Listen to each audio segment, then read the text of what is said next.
The sunlight spilled through the floor-to-ceiling windows of my office, turning the glass desk into a sheet of gold. I sat back in my chair, fingers curled around a porcelain mug of dark roast, the faint trace of my Chanel No. 5 mingling with the coffee's warmth. It was a Friday morning, and the city below was already pulsing, yellow cabs darting between silver sedans, pedestrians clutching paper cups, life in perpetual motion. My phone buzzed across the desk. The name flashing on the screen made my lips curve into the smallest, almost dangerous smile. Thomas Reynolds, CEO, Crescent Bank. I let it ring twice before answering. "Good morning, Miss Carter." His deep, careful voice came through. "Ma'am, I wanted to personally confirm your attendance at next week's board meeting. Your vote will be decisive." Ma'am. It was such a simple word, but coming from him, their bank CEO, it landed with a weight I couldn't quite hide from myself. Because 10 years ago, my parents told anyone who would listen that I was broke, that I was making the biggest mistake of my life, that I'd come crawling back once reality hit. I set my coffee down, looking past the skyline, feeling that familiar mix of pride and irony. They still didn't know the truth, but they were about to. I was 23 when the Carter family dining room turned into a courtroom.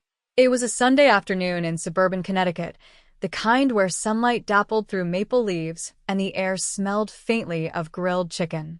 My mother, Evelyn, sat at the head of the table, posture rigid, pearls perfectly centered on her collarbone. My father, Charles, leaned back in his chair, hands folded, eyes narrowed in disappointment. "I'm leaving the firm," I'd said, voice steady even though my heart was thudding against my ribs. "I'm starting my own business." Charles's brows shot up. "You mean throwing away a perfectly good career at Madison and Doyle to chase some internet dream?" "It's not a dream," I replied, though my hands under the table were trembling. "It's a business plan. It's scalable. I've run the numbers." "You don't have numbers," he cut in. "You don't have capital. You don't have experience, and you certainly don't have the kind of support you're imagining. We are not funding this madness." My mother's voice was quieter, but sharper. "Sweetheart, sometimes people like us need to accept limits. You don't want to embarrass yourself or us." The words stung like cold water in my veins. I swallowed hard. "I'm not asking for money, just your blessing." Instead, my father gave me the verdict. "Without this job, you'll be broke in 6 months. And when that happens, don't expect us to fix it. We'll see how long your pride lasts before you come crawling back." I remember gripping the linen napkin in my lap until my knuckles hurt. My grandmother, Margaret, quiet until now, reached across the table and slid something toward me. A small silver locket, warm from her hand. "It belonged to my mother," she said softly. "She told me once, a woman who knows her worth can turn an empty room into a kingdom." I blinked hard, refusing to let tears fall. That night, I packed my belongings into 2 suitcases. No trust fund, no safety net, just the locket around my neck, my laptop, and a determination I didn't yet know would burn through every sleepless night ahead. When I shut the front door behind me, I didn't look back. My first apartment in New York was a 5th-floor walk-up with water stains on the ceiling and a view of the alley dumpster. The rent was cheap by Manhattan standards, which meant it was still terrifyingly expensive. The first month, I lived on instant noodles, dollar coffee, and a stubborn belief that I could make something out of nothing. I registered my business, Carter Digital Strategies, at a tiny co-working space that smelled faintly of burnt espresso and ambition. By day, I worked temp admin jobs to pay the bills. By night, I devoured online courses in marketing, web design, and analytics. My fingers ached from typing, my eyes burned from staring at screens, but I kept going. Then came Lorraine Baxter. She was a legend in the advertising world, a woman whose campaigns had won more awards than I could name. She'd stopped by the co-working space to give a guest lecture. Afterward, I nervously handed her my business card, a flimsy thing I'd printed at a copy shop. A week later, she called. "You've got an eye," she told me after looking through my small portfolio. "But more importantly, you've got guts. Let's see what you can do with a real client." That first client was a boutique skincare brand. I stayed up 3 nights straight designing their launch campaign, tweaking every ad until it gleamed. When the numbers rolled in, triple their projected sales, I knew I was onto something. From there, it was a slow climb. Small businesses became mid-sized accounts. Mid-sized accounts led to corporate contracts. I hired my first assistant, then a junior designer, then a whole team. Lorraine became more than a mentor. She became my ally, my sounding board, my fiercest supporter. There were setbacks, too. Clients who vanished without paying. Campaigns that flopped despite weeks of work. The day my landlord hiked my rent by 40%, I sat on the kitchen floor eating cold pizza, wondering if my parents had been right all along. But each time doubt crept in, I'd touch the locket at my neck and hear my grandmother's voice. A woman who knows her worth can turn an empty room into a kingdom. 5 years in, I landed my biggest deal yet, a long-term contract with Crescent Bank. It was ironic, almost poetic. The same bank where my parents kept their accounts, the same institution that handled their investments, was now relying on me to handle theirs. I signed the deal in a conference room high above Wall Street, pen shaking just slightly in my hand. My company's revenue tripled that year. I upgraded to an office in Midtown with glass walls, a view of the East River, and enough space for the team I'd built from scratch. Through it all, I kept my success quiet when it came to my parents. I posted modest updates online, a picture of my desk, a photo of a latte art heart, never the reality of the business empire I was quietly building. Because I wasn't ready for them to know. Not yet. It started with a polite email from Thomas Reynolds, Crescent Bank's CEO. He mentioned a new client reception at the bank's headquarters and said it might be a fine opportunity to meet with some of our other valued relationships. The language was formal, but the subtext was clear. The event was important, and my presence was expected. I accepted without hesitation.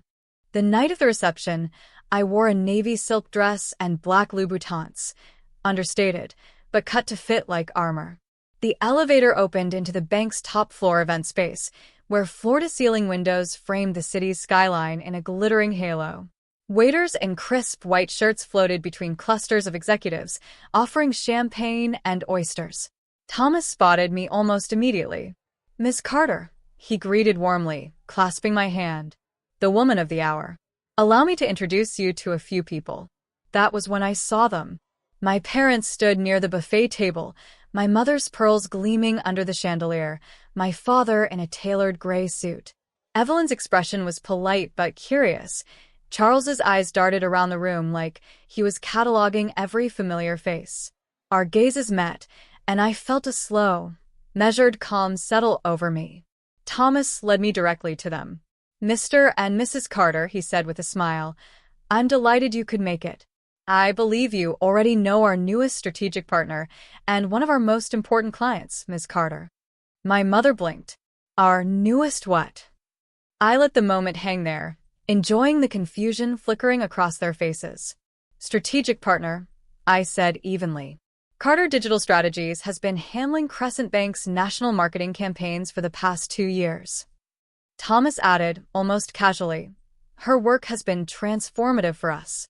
She's also recently joined our board as an advisory member."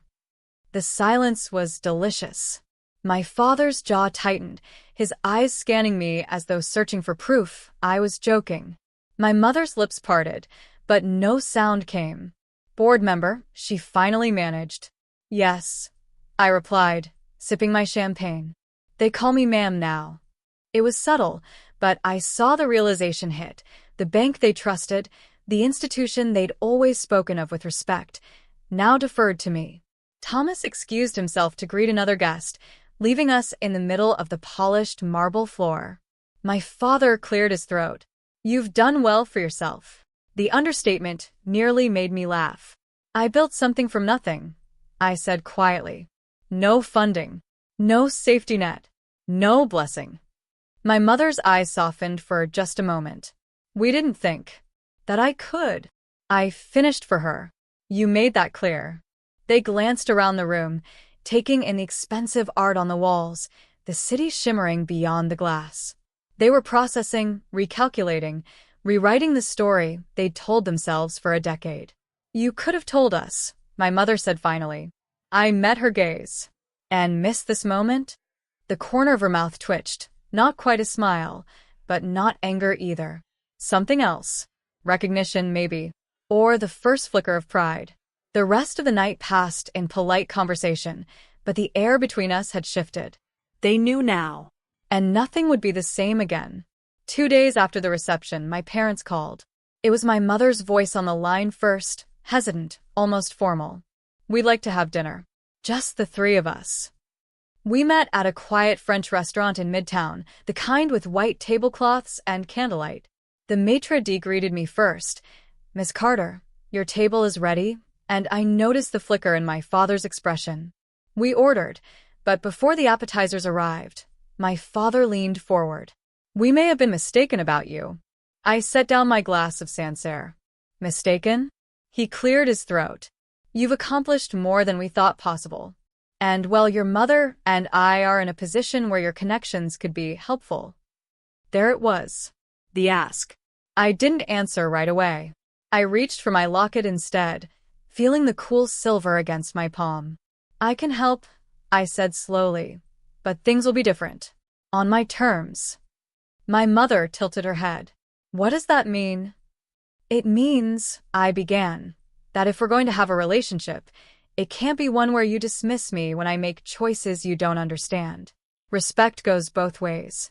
My father shifted in his chair. And, I continued, I'm willing to introduce you to certain people, advise on certain matters, but only if you agree to a few conditions. They exchanged a wary glance. Which are? My mother asked. 1. You stop belittling career paths that don't fit your definition of success. 2. You speak to me as an equal, not as a child you're waiting to correct. 3. You focus on your own goals, dreams you've shelved for decades, instead of living vicariously through mine. My mother blinked. You think I have shelved dreams? I know you have, I said softly. Remember the art classes you quit because Dad said they were impractical?